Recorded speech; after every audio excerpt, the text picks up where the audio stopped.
សួស្តីបងប្អូនទាំងគ្នារីករាយស្វាគមន៍មកកាន់ Channel សុពិសីហើយការងារប្រកបលំរបស់ខ្ញុំគឺការផ្ដល់កម្លាំងចិត្តឲ្យខ្លួនឯងនិងប្តីមុនទៅធ្វើការដោយបងប្អូនដឹងអញ្ចឹងម្នាក់មានការងាររៀងខ្លួនដូច្នេះគាត់តែងតែរៀបចំអាហារពេលព្រឹកមុនពួកខ្ញុំទៅធ្វើការហើយកូនទៅរៀន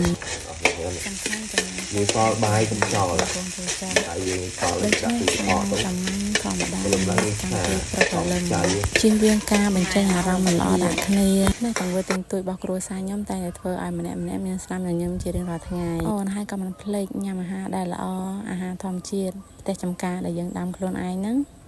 មុននឹងយើងចាប់ផ្ដើមការងារគឺអារម្មណ៍សំខាន់ដូច្នេះពួកខ្ញុំតែងតែរៀបចំផែនការសម្រាប់ពេលព្រឹកព្រលឹមបង្កើតអារម្មណ៍ល្អ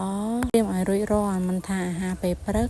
ការងារផ្ទះសម្បែងការងារកិច្ចការ YouTube Social Media ជាដើមហើយម្នាក់ក៏ដែរប្រចាំគ្នាដែរព្រោះយើងទទួលខុសត្រូវនៅការងារដែលយើងធ្វើរៀងខ្លួនបន្ទាប់មកទៅខ្ញុំចេញទៅធ្វើការឲ្យលោកដោយសារតែកូនតូចខ្ញុំត្រូវមើលខ្លួនឯងដូច្នេះខ្ញុំត្រូវយកគាត់មកធ្វើការជាមួយដែរ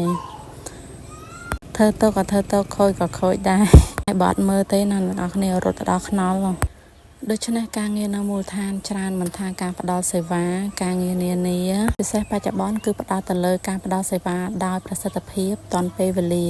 ប្រជាពលរដ្ឋមិនសូវយល់ដឹងទៅលើការផ្ដល់សេវាផ្សេងដូច្នេះជាហេតុយើងអ្នកដែលផ្ដល់សេវាពន្យល់ណែនាំគាត់ឲ្យបានក្បោះក្បាយហើយប្រជាពលរដ្ឋខ្លះគាត់ចង់បានឯកសារលឿនតែគាត់មានឯកសារយោងឲ្យទាំងអស់ដូច្នេះស្នើសុំបងប្អូនអ្នកដែលគាត់ត្រូវទទួលសេវានៅតាមមូលដ្ឋានណាក៏ដោយយើងមានឯកសារយោងគ្រប់គ្រាន់ទុកពេលវេលាឲ្យមន្ត្រីទទួលសេវាពិនិត្យឲ្យគ្រប់ចុងជ្រោយ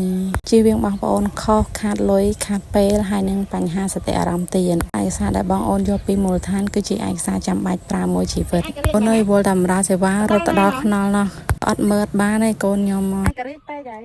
មកកាន់មកហើយបរិយាកាសសាលាឃុំខ្ញុំមិនដែរបងអូនយើងនឹងមានការអភិវឌ្ឍឃុំបន្ថែមទៀតរៀបចំសោភ័ណភាពអនាម័យបរិស្ថានជុំវិញឲ្យល្អប្រសើរជាងមុនធម្មតាទេកន្លែងណាដែលស្អាតទៅក្រុមការងារមានអារម្មណ៍ក្នុងការបំពេញការងារបានល្អបងអូនការងារច្រើនមិនថាការផ្ដល់សេវាការទូទាត់ចំណូលចំណាយនៅតែមានតែជាទូនាទីដែលយើងត្រូវបំពេញឲ្យបានជាប់លាប់និងទទួលខុសត្រូវខ្ពស់តែពិនិត្យទៅលើទិន្នន័យចំនួនលេខកូដនានាហើយតាមដានបុគ្គលិកទៀតយ៉ាងណាក៏ខ្ញុំនៅតែព្យាយាមបន្ថែមការចែករំលែកខ្លះនៃការផ្ដល់សេវាមិនជាបងប្អូនមានចម្ងល់សួរបងប្អូនអាចសួរបានកិច្ចការខ្ញុំទាមទារឲ្យមានការចូលរួមការផ្ដល់ការពិភាក្សាផ្សេងក្នុងការដឹកនាំជាច្រើននៅក្នុងមូលដ្ឋាន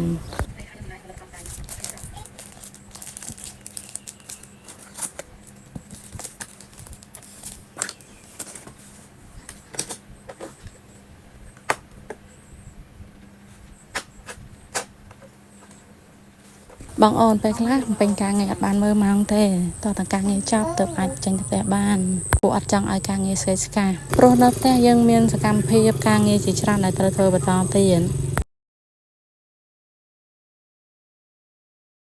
ជា YouTuber ជាមន្ត្រីរាជការហើយក៏ជាចុងភៅម្នាក់ក្នុងគ្រួសារនឹងឆ្លៀតធ្វើអ្វីតាមដែលយើងអាចធ្វើបានសំខាន់ឆ្ងាញ់ខ្ញុំអត់ដឹងទេតាមឆ្អែតមានកម្លាំងធ្វើការបន្ត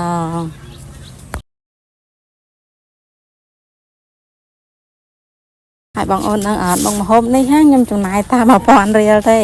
ដោយសារយប់មិញហ្នឹងគឺមេឃភ្លៀងខ្លាំងហើយបងគាត់បេះអាលឹកទៅខ្ញុំបានទិញបាន2ផ្លែចំណាយ1000រៀលតោះដូច្នេះបងអូនមកញ៉ាំអាហារថ្ងៃត្រង់មកខ្ញុំហើយអាហារពេលព្រឹកដែលល្អទីមួយគឺយើងញ៉ាំទឹកជាមុនសិនបន្ទាប់មកទៅយើងញ៉ាំបន្លែត្រីសាច់កាបូហើយត្រេះដែលជាអង្ករហ្នឹងតាមក្រោយ